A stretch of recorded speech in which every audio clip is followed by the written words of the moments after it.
Olá, senhores alunos. Como hoje nós vamos falar de como trabalhar com a fórmula do produto dos termos da PG, a primeira coisa que eu queria era mostrar a vocês de onde surgiu a ideia na montagem dessa fórmula. Os matemáticos perceberam que, dado uma PG, por exemplo, 1, 2, 4, 8, 16, 32, 64, que é uma PG começando em 1 e cuja razão é igual a 2, eles começaram a perceber que, ao multiplicar o primeiro termo pelo sétimo termo, 1 vezes 64 dava 64. Mas o que ele também percebeu é que, se ele multiplicasse o segundo termo pelo sexto termo, o segundo termo pelo sexto termo, ou seja, multiplicar 2 por 32, também resultava em 64. E essa mesma multiplicação acontecia de dar 64 quando eu pegava o terceiro termo e multiplicava pelo quinto, ou seja, 4 vezes 16 também está dando 64. E também isso daqui acontecia quando você pegava o A4 e multiplicava pelo próprio A4. A4 multiplicado pelo A4 seria 8 multiplicado pelo 8, dando 64. Por que isso acontecia? Acontecia por causa das propriedades do termos equidistante, que diz o seguinte, que o produto desses termos de uma PG será sempre igual se essa soma de 1 com 7, se a soma de 2 com 6, se a soma de 3 com 5, a soma de 4 com 4 forem iguais. Repare, 1 com 7, 8, 2 com 6 dá 8, 3 com 5 dá 8, 4 com 4 dá 8. Tudo isso aqui dando igual a 8, quer dizer que cada um desses produtos serão todos eles iguais, e nesse exemplo, todos eles iguais a 64. Daí surgiu realmente a fórmula que nós iremos trabalhar hoje. Dado uma PG, a fórmula para calcular o seu produto responde por módulo do produto desses n termos, será a raiz quadrada do primeiro termo multiplicado com o último termo, tudo isso elevado à quantidade de termos. O único problema dessa fórmula é que essa fórmula dá o valor do produto. Ele só não fornece a vocês o sinal que deve ser estudado caso a caso. Como assim? Por exemplo, chega alguém e diz o seguinte: você saberia calcular o produto desses termos de uma PG? Bom, em primeiro lugar, isso aqui é uma PG. Então, se isso aqui é uma PG, eu vou usar essa fórmula aqui. E como é que eu uso essa fórmula? Repare como é que eu uso essa fórmula. O produto de n termos é a raiz quadrada. Aqui dentro, eu escrevo em primeiro lugar o primeiro dos termos da PG. Primeiro termo da PG é 2 elevado à primeira. Depois aqui, eu escrevo o último termo da PG. O último termo da PG é 2 elevado a 13. E esse 7? Esse 7 é a quantia de termos. 1, 2, 3, 4, 5, 6, 7 termos. Então aqui está 7. Pronto. E agora? Agora é só fazer a conta. Se você fizer a conta, 2 elevado à primeira vezes 2 elevado a 13, conserva a base, somos os expoentes, 1 com 13, 14. Esse 14 com esse 7, eu vou multiplicar. Se eu multiplicar 14 vezes 7, dá 2 elevado a 98. E agora, raiz quadrada de 2 elevado a 98, simplifica 2 com 98, a resposta dá 2 elevado a 49 para o produto dos termos dessa PG. Bom, nesse caso, foi fácil a gente encontrar o valor e foi fácil também a gente deduzir o sinal, já que todos eles eram positivos, então o produto daria positivo. Mas como é que isso vai acontecer se por acaso esse produto não for realmente somente de termos positivos?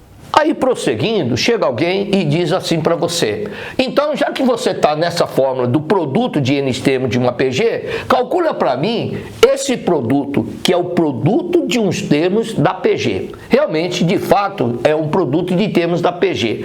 Só que agora, diferente do primeiro exemplo, nós temos todos eles negativos.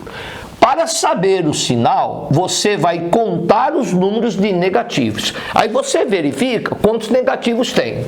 1, 2, 3, 4, 5, 6, 7 números negativos. E eu vou dizer para você, se essa quantidade for ímpar, você terá o resultado do produto negativo. Se essa quantidade de negativos fosse par, então daria positivo. Como nós estamos vendo que são 7 negativos, eu já sei que o sinal desse produto vai ser negativo. Pronto. Então eu escrevo aqui como sendo negativo. E aqui dentro? Aqui dentro eu vou escrever em primeiro lugar o primeiro termo. Quem que é o primeiro termo? Menos 3 elevado a 1. Quem que é o último termo? Menos 3 elevado a 7. E esse 7 aqui é a quantidade de termos. 1, 2, 3, 4, 5, 6, 7. Pronto. Agora é só fazer a conta daquilo que está dentro do radical. Então vai ficar menos 3 elevado à primeira, com menos 3 elevado à sétima, menos com menos dá mais. Somos expoentes, 1 com 7 dando 8. Esse 8 com esse 7 multiplica, então nós vamos ter menos raiz quadrada de 3 elevado a 56, que é o produto de 8 com 7. Raiz quadrada de 3 elevado a 56, simplifica, simplifica. Resposta, então, vai dar menos 3 elevado a 28. Pronto. Essa fórmula, então, ela dá o valor absoluto. Você tem que buscar o sinal. Por exemplo, um outro exemplo agora. Se por acaso ele perguntar o seguinte, e o produto desse sistema de uma PG? De novo, para saber o sinal, você conta os números negativos. Porque para saber o valor é a fórmula. Agora, para saber o sinal, tem que contar os números negativos. Repare, isso aqui é negativo, isso aqui é positivo, isso aqui é negativo, positivo, negativo, positivo, negativo. Quantos negativos tem? 1, 2, 3, 4. São 4 negativos. Eu disse e repito a vocês, se a quantidade de negativos for par, o resultado vai dar positivo. Então, nesse caso, o sinal do produto vai ser positivo. Por quê? Porque eu contei quantos negativos tem. É uma quantidade par. E o valor eu vou aplicar a fórmula. A fórmula eu vou fazer o seguinte, lá dentro eu vou escrever o primeiro termo, que é menos 3 elevado à primeira, multiplicado pelo último termo, que é menos 3 elevado à sétima, e tudo isso entre parênteses elevado à sétima potência, porque é a quantidade de termos que eu estou multiplicando.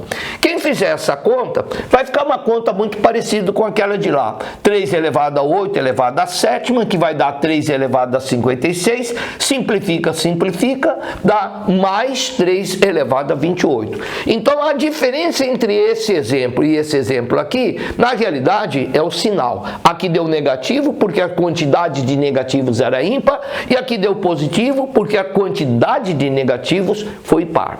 Agora vamos separar nesse teste aqui que caiu lá na FUVEST, como é que a gente aplicaria essa fórmula do produto.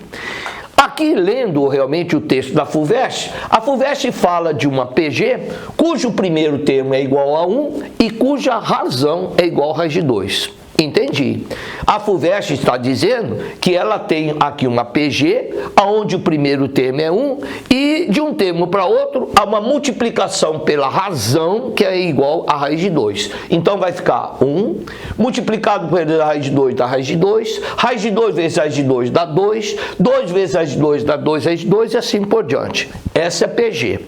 E o que a FUVEST diz mais? Falou que o produto dos termos dessa progressão é 2 elevado a 39 e ela queria saber qual o número de termos. Ora, se ela falou do produto dos termos de uma progressão, eu sei então que a fórmula é essa que nós estamos estudando nessa aula de hoje. O módulo do produto de n termos é igual a raiz quadrada do primeiro termo multiplicado pelo último, tudo isso elevado à quantidade de termos. E sabe de uma coisa? Essa fórmula nesse exercício é valiosa. Sabe por quê? O produto de n termos, o problema deu 2 elevado a 39.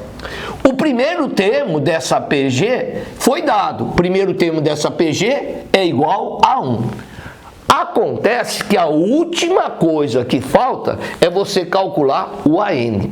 Mas calcular o AN, basta você calcular com aquilo que vocês aprenderam nas aulas anteriores. Ou seja, usar a fórmula do termo geral, que é AN igual a 1 vezes Q elevado a N menos 1. Essa é a fórmula do termo geral que nós aprendemos em aulas anteriores da parte de PG. Colocando aqui os valores, no lugar do A1, que é o primeiro termo, eu escrevo 1. No lugar da razão, vai ficar raiz de 2, também foi fornecida pela FUVEST. E agora, como é que eu escrevo isso aqui? Isso aqui é a raiz quadrada de 2 elevado a N menos 1, então eu vou dizer que AN é igual a 2 elevado a N menos 1 dividido por 2. Por que esse 2 aqui embaixo? Você reparou que aqui tinha a raiz quadrada? Aqui a raiz quadrada não existe mais. Só que a raiz quadrada está representada por esse 2 aqui embaixo. Então, esse 2 aqui embaixo da fração significa exatamente a raiz quadrada de 2 elevado a N menos 1. Essa é uma outra forma de escrever exatamente esse número. Bom, agora eu já sei, então, o produto que foi fornecido. O problema me deu o A1 e eu acabei de calcular o AN. Vou agora pegar esse valor de AN, juntar com A1, juntar com a razão e eu vou terminar esse exercício. Repare então, no lugar do produto eu escrevo 2 elevado a 39. Quem falou? Foi a FUVEST. No lugar do A1 eu escrevo 1. Quem falou? A FUVEST. A FUVEST falou que o primeiro termo é 1. E no lugar do AN eu vou escrever 2 elevado a N menos 1 sobre 2. Quem falou? Nós é que calculamos. Acabamos de calcular pela fórmula do termo geral. E agora é só concluir essa continha aqui. Se nós calcularmos isso aqui, ó, vai ficar 2 elevado a 39, repete. Aqui vai ficar 2 elevado a N menos 1 sobre 2 elevado ao quadrado, elevado a N. Então, esse N com essa fração multiplica. N vezes N, N ao quadrado, menos 1 vezes N, menos N. Pronto. Tudo isso debaixo da raiz quadrada. E olha agora o que eu vou fazer. Você lembra que esse 2 aqui apareceu quando essa raiz quadrada desapareceu? Eu tenho mais uma raiz quadrada. Hora que ela desaparecer, ela vai fazer com que esse 2 vire 4, porque agora ficou raiz quadrada da raiz quadrada. Então essa raiz quadrada vai fazer com que esse 2 vire 4. Pronto. E por que eu estou fazendo toda essa ginástica? Porque eu gostaria de uma igualdade de duas potências de mesma base. Quando nós tivermos uma igualdade de duas potências de mesma base, cortam-se as bases iguais e igualam-se os expoentes. Ou seja, 39 vai ser igual a n ao quadrado menos n dividido por 4. Repare que nós estamos caminhando para encontrar uma equação do segundo grau. N ao quadrado menos n menos 156 igual a zero. Agora é fácil, é só aplicar a Bhaskara e dizer para o examinador: eu tenho duas possíveis respostas, n' igual a menos 12 e n igual a 13. Mas quem que é n? N para nós é a quantidade de termos. Ora, se é quantidade de termos não pode ser negativo. Então a resposta que eu tenho que dar para a FUVEST é que a quantidade de termos nesse nosso exercício é igual a 13, para que o produto de 2 elevado a 39, quando o primeiro termo é 1 e a razão é raiz de 2. Está aqui então, senhores, terminado uma aula que mostra para vocês como é que a gente deve trabalhar com essa fórmula aqui. Eu recomendo então a vocês que decore essa fórmula, mas sempre se lembrando de uma coisa: essa fórmula, a única coisa que não te fornece o valor, mas não te fornece o sinal, que tem que ser estudado caso a caso. Então, é esse o recado de hoje e eu espero vocês em outra oportunidade, quando a gente ainda vai falar da parte de PG. Até mais, senhores.